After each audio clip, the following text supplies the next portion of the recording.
Hey guys, welcome to my channel Vedakulam. और इस third video में हम लोग मैट्रिसेस के एक नए टॉपिक को पढ़ेंगे जिसमें मैट्रिसेस के ऑपरेशंस की बात करेंगे। तो मैट्रिसेस में एडिशन, सब्ट्रैक्शन, मल्टीप्लिकेशन तीनों एप्लीकेबल हैं। तो आज की ये वीडियो जो हमारी है पूरी की पूरी एडिटिव नेचर पे काम करेगी। तो सबसे पहली बात ये हमारे पास आती है कि हम मैट्रिसेस को जब ऐड करते हैं तो क्या सभी मैट्रिसेस ऐड हो सकते हैं या कोई स्पेशल कंडीशन उनके पास होनी चाहिए जब वो ऐड होते हैं। चलिए मान लीजिए आपके पास एक मैट्रिक्स है, मैट्रिक्स ए, और ये मैट्रिक्स है हमारे पास A1, A2, B1, B2। और एक दूसरा मैट्रिक्स है हमारे पास P, और ये मैट्रिक्स है हमारे पास C1, C2, D1 and D2। अब देखिए हमारे पास जो मैट्रिक्स ए है इसका भी हमारे पास ऑर्डर 2/2 है, मैट्रिक्स पी है इसका भी ऑर्डर 2/2 है। सो गाइज, अगर आपको दो मैट्रिसेस को ऐड करना है तो पहली कंडीशन क्या होनी चाहिए? A and B, these two matrices should be comparable matrix. Comparable matrix मैंने आपको बताया था, कंपेरेबल मैट्रिक्स वो होते हैं जिन मैट्रिसेस में हम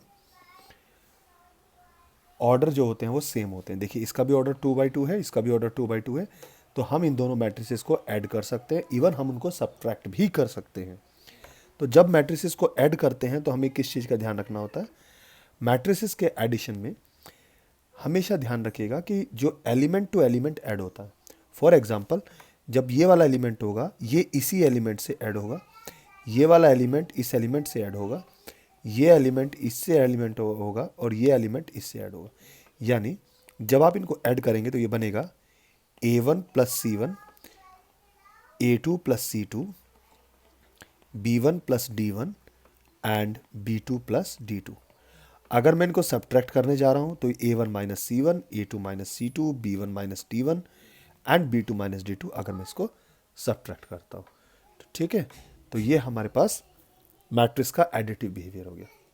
अब मैट्रिसेस का जब हम एडिशन करते हैं तो इनके पास कुछ स्पेशल प्रॉपर्टीज़ होनी चाहिए। वो प्रॉपर्टीज़ क्या क्या हैं? तो देखिए इसकी दो वेरी इंपॉर्टेंट प्रॉपर्टीज़ हैं। वो प्रॉपर्टीज़ क्या क्या हैं? सबसे पहली प्रॉपर्टी हमारे पास क्या है कि अगर हमारे पास दो मैट्रिसेस हैं और उनको हम A प्लस बी करते हैं और अगर हम उनको B प्लस ए कर दें तो तब भी हमारे पास ये मैट्रिसेस का जो रिजल्ट है वो सेम रहेगा। और हम इस प्रॉपर्टी को जानते हैं, क्या बोलते हैं? This property is called commutative property. Okay, second property जो है हमारे पास वो ये है कि अगर हमारे पास कुछ मैट्रिक्स को मैं A plus sum of the two matrices के साथ तीसरा मैट्रिक्स ऐड करता हूँ तो इसको मैं A प्लस बी प्लस सी भी लिख सकता हूँ, and this property is called associative property. हम इन दोनों प्रॉपर्टीज़ का डेरिवेशन करके देखते हैं, इनको प्रूव करके देखते हैं, क्योंकि कई बार एग्जाम में प्रॉपर्टीज़ आ जाती हैं। तो चलिए सबसे पहले फर्स्ट प्रॉपर्टी की बात करते हैं, प्रूफ ऑफ प्रॉपर्टी 1। मान लीजिए हमारे पास ये कोई मैट्रिक्स है, matrix A is equals to AIJ, और इसका ऑर्डर है m/n। जरूरी नहीं है कि वो स्क्वायर मैट्रिक्स हो। और हमारे पास एक दूसरा मैट्रिक्स हो जिसका वैल्यू है BIJ, एंड इसका ऑर्डर भी हमारे पास m/n। ये m/n होना चाहिए क्योंकि तभी ये कंपेरेबल मैट्रिक्स होंगे। तो अगर मैं इन दोनों को ऐड करता हूँ तो ये मैट्रिक्स A प्लस बी अगर ऐड होता है तो ये बन जाएगा AIJ m/n plus BIJ m/n। Clear? So अगर मैं एडिशन की डेफिनेशन की बात करता हूँ, क्योंकि हमें एडिशन में जानते हैं, क्योंकि ये तो सिर्फ एलिमेंट है ना, तो एडिशन में एलिमेंट ऐड हो जाएंगे। सो this become AIJ plus BIJ and the order remain same m/n। Clear? और हम एडिशन में एक प्रॉपर्टी और जानते हैं कि अगर 2 प्लस 3 करता हूँ तो 3 प्लस 2 भी होता है। तो ये तो एलिमेंट है, तो हम इसको BIJ प्लस AIJ लिख सकते हैं, क्योंकि हम लिख सकते हैं डेफिनेशन ऑफ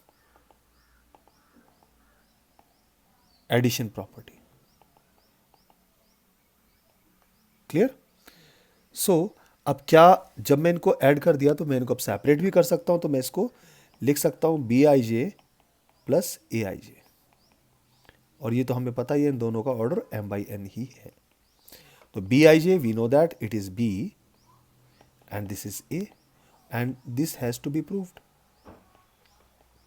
So ये हमारे पास फर्स्ट प्रूफ इसका हो गया. चलिए अब हम एक दूसरा प्रूफ ले लेते हैं जो हमारे पास सेकंड प्रॉपर्टी थी. सेकंड प्रॉपर्टी एसोसिएटिव थी. A plus B plus C that is equals to A plus B plus C. This is the second property. चलिए इसको प्रूफ देखते हैं. तो मैं ज़रा इस वाले साइड को लेके चलता हूँ, लेफ्ट हैंड साइड को. चलिए लेफ्ट हैंड साइड को लेते हैं. लेफ्ट हैंड साइड है हमारे पास A प्लस बी प्लस सी. अब हमें पता है कि A को मैं आप लिख सकता हूँ AIJ प्लस ऑर्डर में ऑलरेडी आप मान के चलिए सबके ऑर्डर सेम है. ठीक है, तो ये हो जाएगा BIJ प्लस CIJ. क्लियर. अब देखिए इसको मैं लिख सकता हूँ AIJ प्लस, ये जब हम इन दोनों को ऐड करेंगे तो देखिए हमारे पास क्योंकि ये एलिमेंट्स हैं तो एलिमेंट सीधा सीधा ऐड हो जाते हैं. तो इसको मैं लिख सकता हूँ BIJ plus CIJ. Just a moment.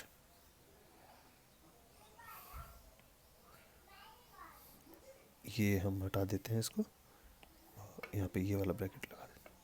Clear. और इसको हम लिख सकते हैं AIJ plus BIJ plus CIJ. आप यहाँ पे AIJ BIJ CIJ में कंफ्यूज मत होइएगा. बेसिकली ये नंबर्स हैं क्योंकि एलिमेंट्स, किसी भी मैट्रिक्स के एलिमेंट नंबर्स होते हैं. तो नंबर्स में सारी प्रॉपर्टीज हम ऑलरेडी पढ़ चुके हैं जो वैलिड होती हैं. ठीक है. अब क्या मैं इसको ऐसे लिख सकता हूँ AIJ प्लस BIJ. दो नंबर्स को ऐसे लिखा जा सकता है आराम से क्योंकि नंबर्स में एसोसिएटिव प्रॉपर्टी वैलिड होती है. और अगर इसको ऐसे लिख सकता हूँ तो मैं इसको वापस ये लिख सकता हूँ AIJ plus BIJ plus CIJ. और ये हम जानते हैं कि ये क्या होता है हमारे पास A plus B plus C. और यही हमारे पास राइट हैंड साइड है और यही हमें प्रूफ करना था. तो इस तरीके से हमारी ये दोनों प्रॉपर्टीज़ हैं एडिशन की. ये दोनों प्रॉपर्टीज़ मैंने आपको प्रूफ करके दिखाई. एक और प्रॉपर्टी है हमारे पास, जो थर्ड प्रॉपर्टी है हमारी, वो प्रॉपर्टी ये है कि अगर मैं किसी मैट्रिक्स के साथ एक नल मैट्रिक्स को ऐड कर देता हूँ या नल मैट्रिक्स में कोई मैट्रिक्स ऐड करता हूँ तो रिजल्ट हमेशा वही मैट्रिक्स रहता है. किसी भी मैट्रिक्स में अगर आप नल मैट्रिक्स ऐड करते हैं तो मैट्रिक्स की वैल्यू में कोई चेंज नहीं होता. तो यहाँ पर मैं लिख सकता हूँ here this matrix is called additive identity matrix.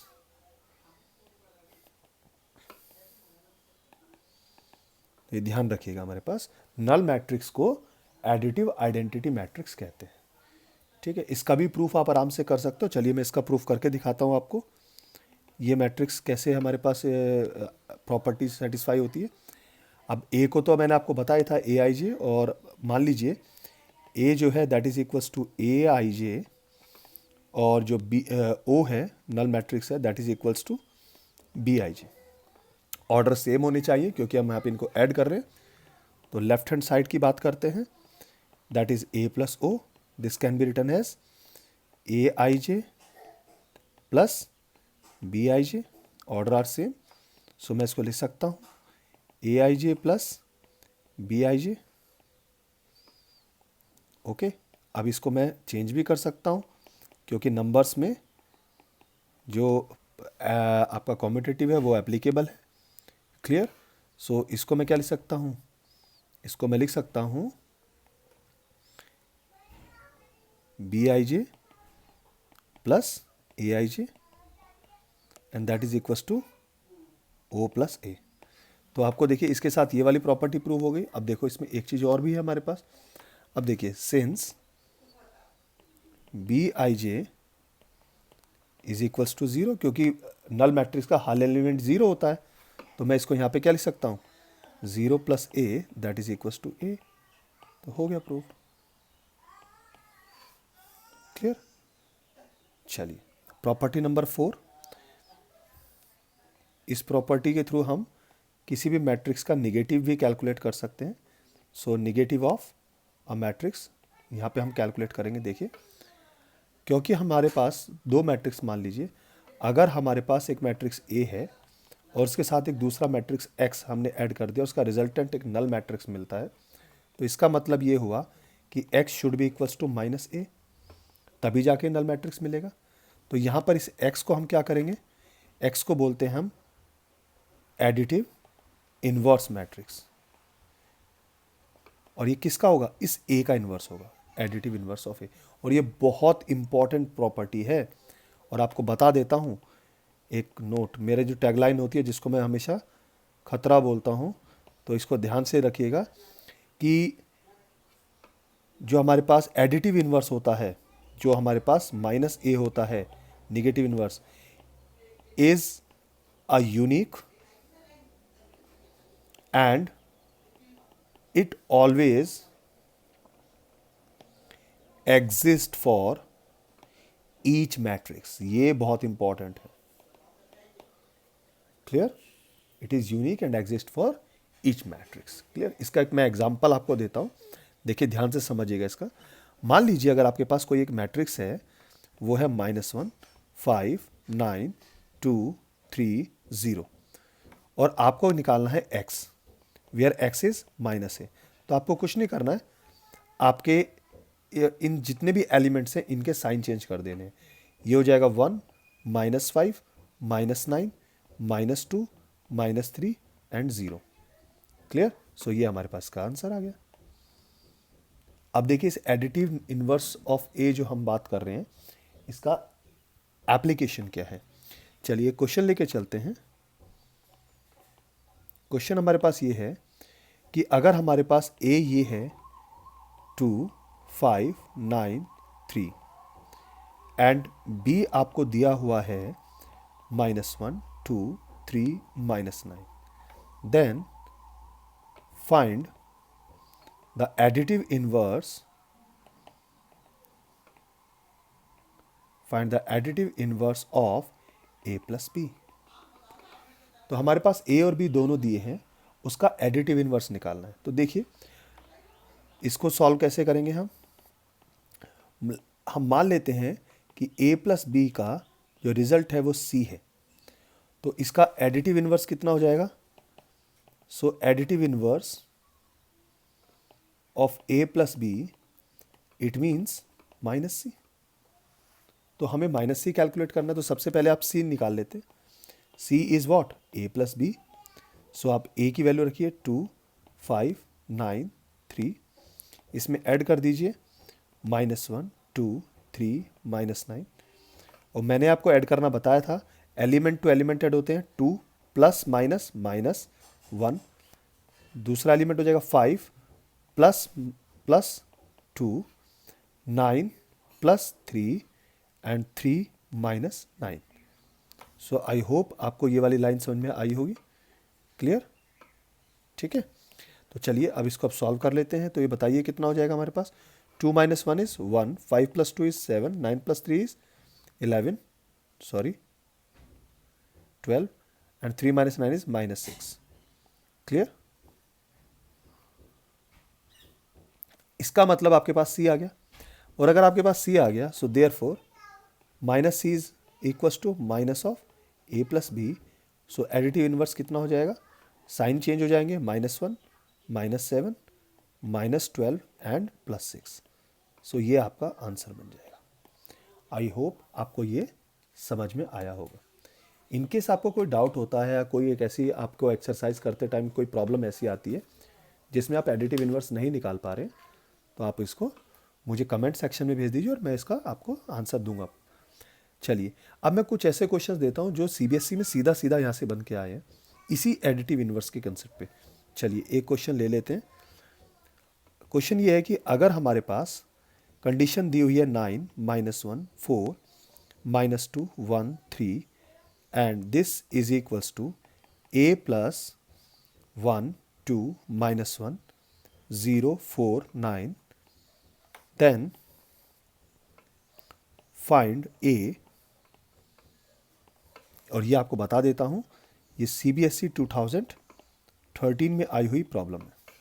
तो देखिए आपको ऑलरेडी इसमें दिया है कि ये वाला जो मैट्रिक्स है हमारे पास, ये जो मैट्रिक्स है आपके पास ये वाला, और ये वाला मैट्रिक्स इन दो मैट्रिक्स के सम के इक्वल है। तो इसका मतलब क्या करना है हमारे पास, तो इसको सीधा सीधा हमारे पास सॉल्यूशन करने के लिए आपको कुछ नहीं करना है। अगर आपके पास ये कंडीशन दी हुई है तो आप निकाल सकते हैं a इज इक्वल्स टू 9 -1 4 -2 1 3। इस मैट्रिक्स में से आपके पास जो a के साथ ऐड हुआ है वो माइनस हो जाएगा। सिंपल सिंपल जो हम लोग करते आ रहे हैं नॉर्मल नंबर्स में, वही यहाँ पे हमें अप्लाई करना है। बस ये ध्यान रखना है एलिमेंट टू एलिमेंट सब्ट्रैक्शन होता है, और इन दोनों के बीच का साइन जरूर ध्यान रखिएगा। दोनों मैट्रिक्स के बीच में माइनस है, तो जब आप इसको अप्लाई करेंगे तो अंदर के साइन चेंज हो जाएंगे। 9 -1 -1 -2 4 +1 हो जाएगा, -2 -0 1 -4 3 -9। सो जब आप इसको सॉल्व करेंगे तो ये बन जाएगा आपके पास 9 -1 is 8, that is equals to -3, that is equals to 5 -2 -3 and -6। So ये आपके पास ए आ गया, यही आपका आंसर है। अब देखिए इतने टफ क्वेश्चंस आते हैं सीबीएसई में। एक और क्वेश्चन लेके चलते हैं जो 2014 में आया। देखिए क्वेश्चन क्या है, ये भी लगभग वैसा ही है कि अगर हमारे पास a + 4 3b 8 -6 is equals to 2a + b, sorry 2a + b नहीं है, that is 2a + 2 b + 2 8 a - 8b, then find a - 2b। तो ये आपके पास सीबीएसई 2014 में आई हुई प्रॉब्लम है, और ये भी बहुत टफ प्रॉब्लम लग रही है मुझे। करना कुछ नहीं है, कंडीशन ये है, ये भी देखो 2/2 है, ये भी 2/2 है, दोनों कंपेरेबल मैट्रिक्स हैं और दोनों के बीच में इक्वल का sign, it means they are equal matrices. And अगर ये दोनों इक्वल मैट्रिसेस हैं तो इसका मतलब इनके एलिमेंट्स बराबर हैं। a + 4 is equals to 2a + 2। तो अगर आप यहाँ पे इसको सॉल्व कर देते हैं तो ये बन जाएगा 2a - 2, so 2a - a that is equals to 4 - 2, so this a is equals to 2। तो आपके पास a की वैल्यू आ गई। चलिए b की वैल्यू निकाल लेते हैं। इसी तरीके से आपको दिया हुआ है 3b is equals to b + 2, so this 3b - b is equals to 2। तो अगर आप इसको सॉल्व करते हैं 2b is equals to 2, so this b is equals to 1। तो a और b निकल गया। तो आपको कैलकुलेट किसकी वैल्यू करनी है, a - 2b की। So this a - 2b is equals to 2 - 2 into b is equals to 1। So this become 2 - 2 and that is equals to 0। So this is the answer of this problem. तो देखिए दो मैंने board की आपकी problem कराई और दोनों के दोनों ही बहुत ही ईजी प्रॉब्लम थी। तो अगर आप थोड़ा सा प्रैक्टिस करेंगे तो आप समझ जाएंगे। चलिए आपको एक स्पेशल प्रॉपर्टी कराता हूँ कि अगर किसी मैट्रिक्स में स्केलर से मल्टीप्लिकेशन किया जाए तो क्या होता है। स्केलर मल्टीप्लिकेशन का मतलब क्या है, कोई भी हमारे पास नंबर k है, अगर उससे आपने मल्टीप्लाई कर दिया तो क्या होगा। मान लीजिए अगर आपके पास कोई मैट्रिक्स है, matrix A is equals to aij, और इसका ऑर्डर है m/n, और अगर आप उसको k से मल्टीप्लाई कर देते हैं where k is any scalar, तो यानी उस मैट्रिक्स के हर एलिमेंट से उससे मल्टीप्लाई हो जाएगा। बहुत सिंपल है ये। अब मैं आपको समझाता हूँ इसको कैसे करेंगे। देखिए एक एग्जांपल ले लेते हैं। अगर हमारे पास एक मैट्रिक्स है A is equals to 2 4 1 and -3, और अगर आप इसको -2 से अगर आपको बोला जाता है -2a कैलकुलेट करो, तो इसका मतलब ये हुआ -2 इंटू a, यानी इस मैट्रिक्स में आपने -2 से मल्टीप्लाई कर देना है। तो आप क्या करेंगे, क्योंकि -2 एक स्केलर नंबर है, तो आप इस -2 से इस मैट्रिक्स के हर एलिमेंट को मल्टीप्लाई करेंगे इस तरीके से। बात समझ में आया आपको? ठीक है, मैट्रिक्स से घबराना नहीं है, बहुत इजी है। आप इसको सॉल्व कीजिए। 2 2 जा 4 विद नेगेटिव साइन, -8 -2 एंड 3 2 जा 6, माइनस माइनस प्लस हो जाता है। तो ये आपके पास -2a की वैल्यू आ गई। और ऐसे ही अगर आपको इसको रिवर्स करना है तो रिवर्स भी कर सकते हैं। अब देखिए मैं इसका देखो दूसरे तरीके से करता हूँ। अगर आपके पास a आपको ये दिया है 8 24 -4 और -32, तो इसको मैं ये भी तो लिख सकता हूँ, इस पूरे से 4 कॉमन ले सकता हूँ मैं। अगर 4 कॉमन ले लिया तो ये हो जाएगा 2, 6, -1 एंड 8। तो मैं इसको लिख सकता हूँ that is equal to 4 times of b, where b is equals to 2, 6, -1 and 8। Clear? तो आप जिस तरीके से मल्टीप्लाई कर सकते हैं उसी तरीके से आप इसको बाहर भी निकाल सकते हैं। ठीक है, इसकी भी कुछ प्रॉपर्टीज़ हैं, वो प्रॉपर्टीज़ करा देता हूँ स्केलर मल्टीप्लिकेशन की। इसका कोई प्रूव करने की ज़रूरत नहीं है, प्रॉपर्टीज़ काम आएंगी। फर्स्ट प्रॉपर्टी है, अगर दो मैट्रिसेस के सम में या के से मल्टीप्लाई कर देते हैं तो आप इसको के ए प्लस के भी ऐसे लिख सकते हैं। दूसरी प्रॉपर्टी आपके पास ये है कि अगर हमारे पास दो अलग अलग स्केलर हैं k1 प्लस k2, उनके सम से मैट्रिक्स को मल्टीप्लाई करते हैं तो आप इसको k1a प्लस k2a भी लिख सकते हैं। तीसरी प्रॉपर्टी हमारे पास ये है, अगर k1 इंटू k2a है तो आप इसको k1 k2 करिए और a भी कर सकते हैं। ये तीनों प्रॉपर्टीज़ इंपॉर्टेंट है और आपके काम आएंगी जब हम प्रॉब्लम्स को सॉल्व करेंगे। सो आज की इस सेशन में हम लोगों ने मैट्रिक्स का जो फर्स्ट ऑपरेशन पढ़ा, that is called the addition of matrices. तो यहाँ पर उनकी वो प्रॉपर्टीज़ जो इंपॉर्टेंट है उनके प्रूफ भी मैंने कराए, साथ में कुछ बोर्ड के एग्जांपल्स भी लिए। अब इसके बाद अगर आपको सब्ट्रैक्शन करना है तो सेम यही प्रॉपर्टी सब्ट्रैक्शन में भी एप्लीकेबल होंगी। So I am not wasting time on that. और इसके बाद हमारे पास नेक्स्ट में हम इसके कुछ मल्टीप्लिकेशन वगैरह भी पढ़ेंगे। ठीक है, तो आज के सेशन में इतना ही करते हैं, और आपके अगर कोई डाउट्स होंगे, कोई प्रॉब्लम्स होंगे तो मुझे बताइएगा। हाँ, इसके साथ साथ मैं आपको एनसीईआरटी की जो एक्सरसाइज है उसका पूरा सॉल्यूशन भी देने वाला हूँ। सो आप मेरे चैनल के साथ बने रहिए और अपने वैल्यूएबल कमेंट्स देते रहिए और इस चैनल को सब्सक्राइब करते रहिए। So thank you guys.